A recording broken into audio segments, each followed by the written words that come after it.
Estou sendo investigado. Sou obrigado a participar dos atos da investigação criminal?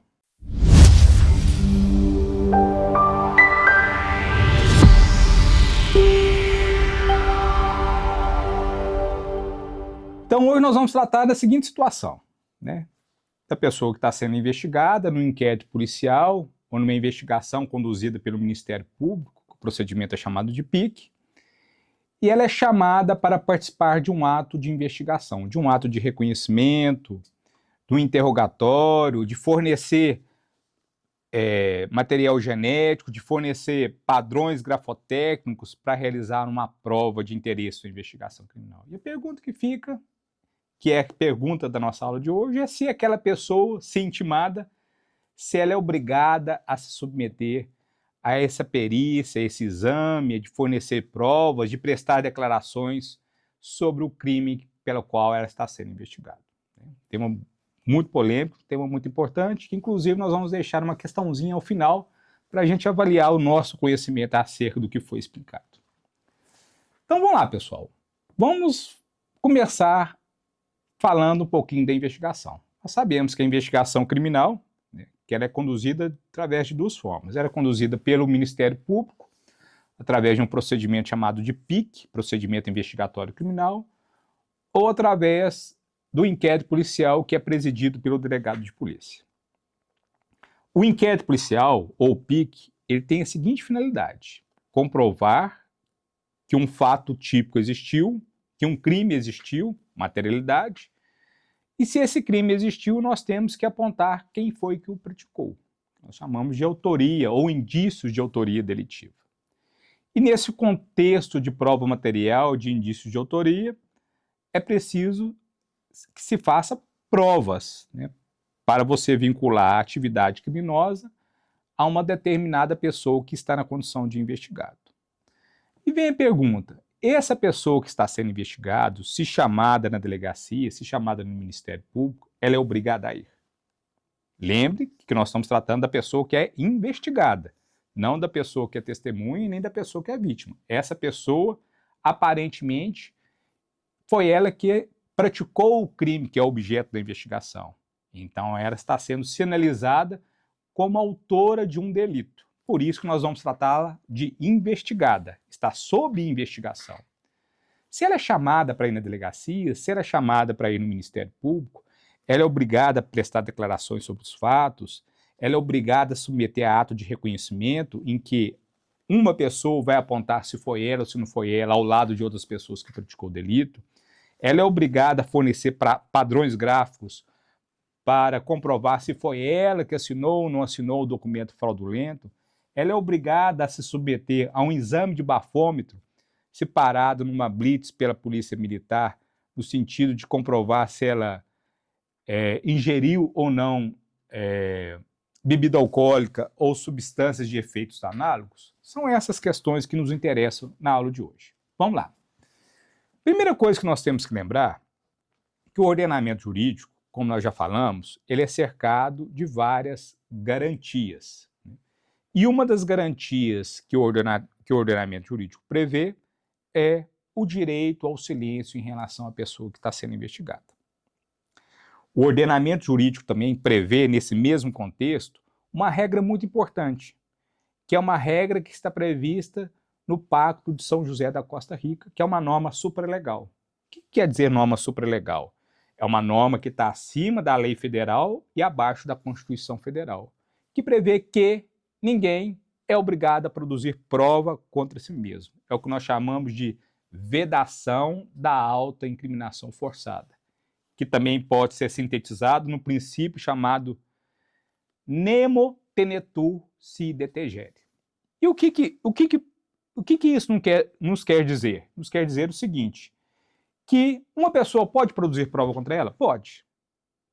Uma pessoa pode só provar fômito? Pode. Uma pessoa, no seu interrogatório, pode falar de fatos em seu desfavor, inclusive confessar o crime? Pode.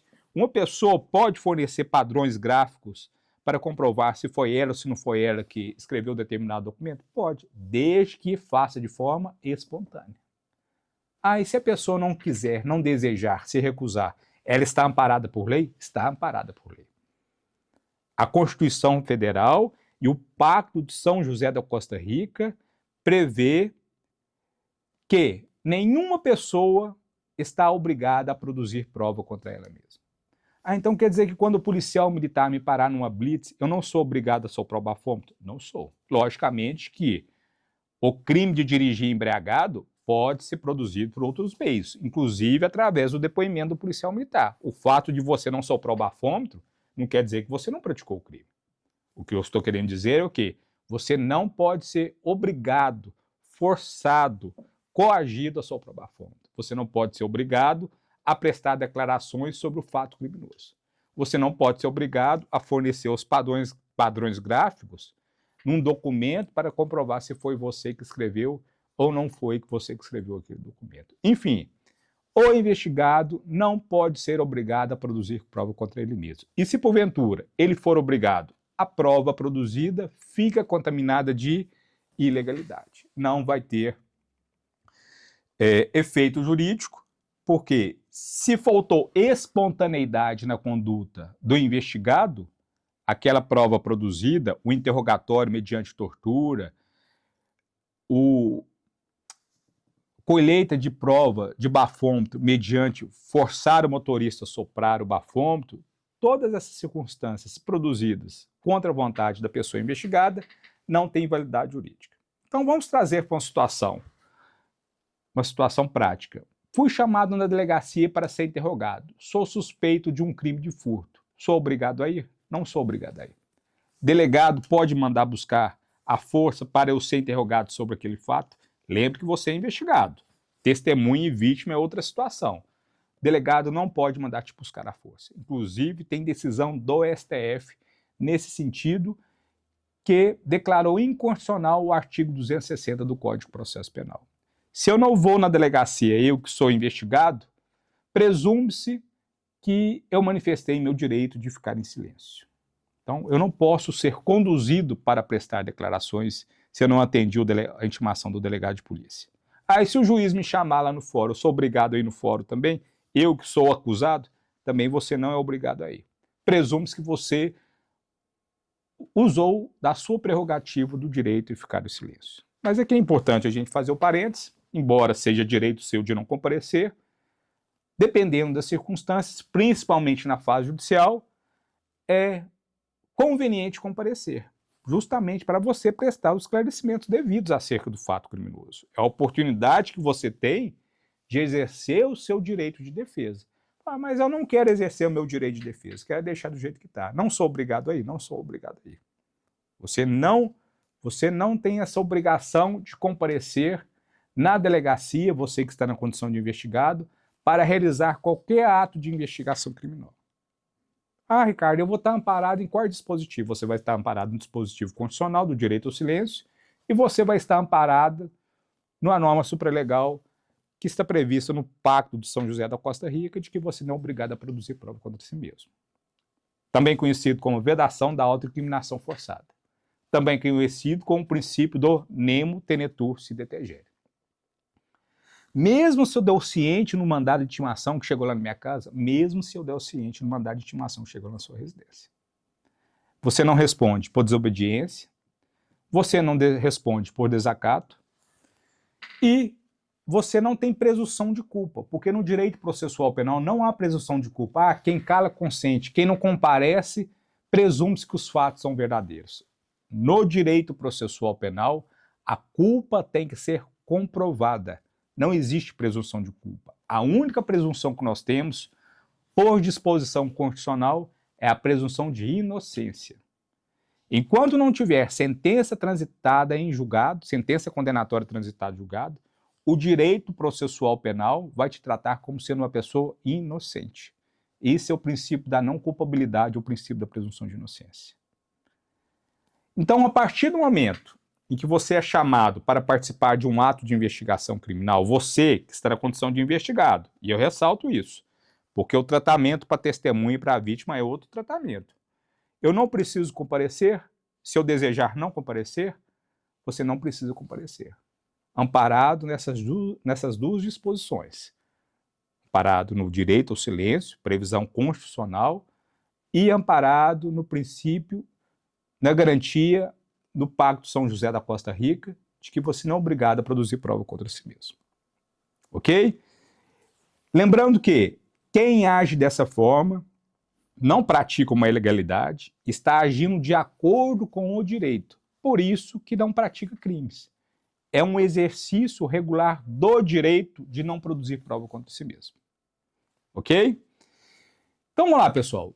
Diante desse contexto, vamos analisar um caso abstrato e vamos aplicar o que nós aprendemos diante de um fato abstrato que trata acerca dessa situação. Então, pessoal, a questão da OAB de 2022 trata da seguinte forma. Flávio figurava como indiciado em procedimento em que se investigava a prática de crime de concussão. Concussão é o servidor público exigir vantagem indevida em razão da função do cargo.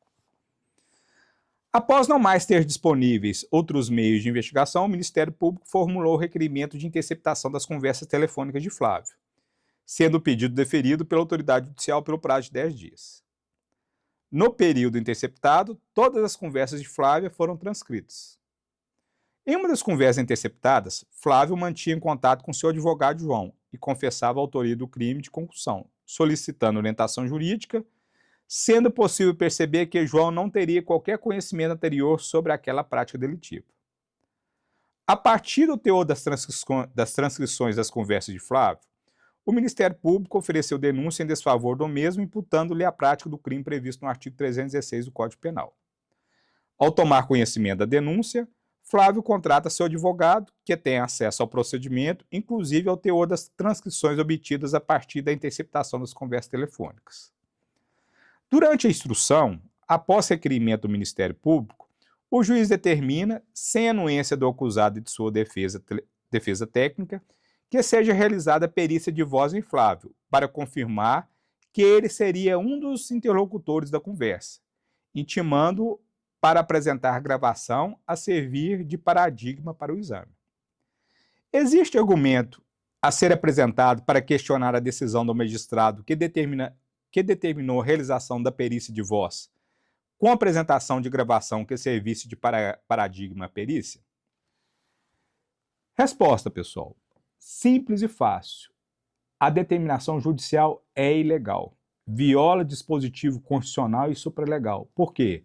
Porque Flávio não é obrigado a produzir prova contra ele mesmo. Ele pode até ser chamado para apresentar os padrões de vozes para comparar nas conversas que foram interceptadas. Só que quando ele chegar na sessão de perícia, ele vai manifestar que não deseja produzir prova contra ele mesmo e não vai fornecer qualquer tipo de padrão para subsidiar a ação penal que está em curso em seu desfavor. Amparado em quais disposições, Ricardo? No direito ao silêncio e de que ninguém é obrigado a produzir prova contra ele mesmo. Logicamente, por outro lado, não fui eu e eu quero fornecer os padrões. Será permitido, porque aí não é uma produção forçada de prova. A prova é produzida pelo investigado de forma espontânea. Aí, nessa situação, já que ele deseja fornecer os padrões, não teria nenhum problema e a prova seria considerada lista. O que não pode é a pessoa ser compelida, que estiver na condição de investigado, ser obrigada, ser forçada, sofrer qualquer tipo de coação ou sanção para produzir provas que lhe tragam um prejuízo. Ok? Gostaram, pessoal? Se gostaram, deixe os comentários, se inscreva no canal e dê sugestões para que a gente possa abordar outros temas que sejam interessantes no mundo do direito. Até o nosso próximo encontro.